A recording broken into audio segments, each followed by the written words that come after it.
সবাইকে আমার প্রণাম জানিয়ে শুরু করছি আজকের পর্ব। আজকের পর্ব হলো কর্মফল। কর্মফল আমাদের ভুগতেই হবে। চলুন মহাভারতের যুদ্ধক্ষেত্রে ফিরে যাই। কর্ণের রথের চাকা মাটিতে বসে গেলে তিনি তা মাটি থেকে তোলার জন্য রথ থেকে নিচে নামেন।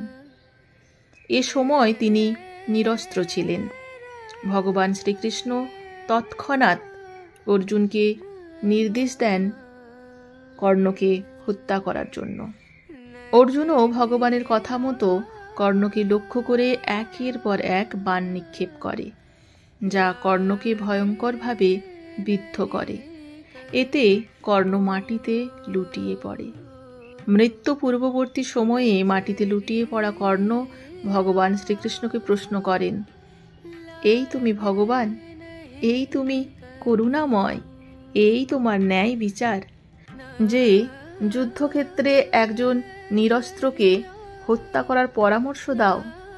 সচ্চিদানন্দময় ভগবান শ্রীকৃষ্ণ স্মিত হেসে জবাব দেন, চক্রব্যূহে অর্জুন পুত্র অভিমন্যু নিরস্ত্র হয়ে গিয়েছিল। যখন সকলে মিলে তাকে নৃশংসভাবে হত্যা করেছিলে, তার মধ্যে তুমিও ছিলে। তখন তোমার এই ধর্মজ্ঞান কোথায় ছিল কর্ণ? এই জগতে যে যে রূপ কর্ম করবে, আমিও তাকে সেই রূপ কর্মফলই প্রদান করি। ইহাই আমার বিচার। অতএব কর্ম করুন ভেবে চিনতে।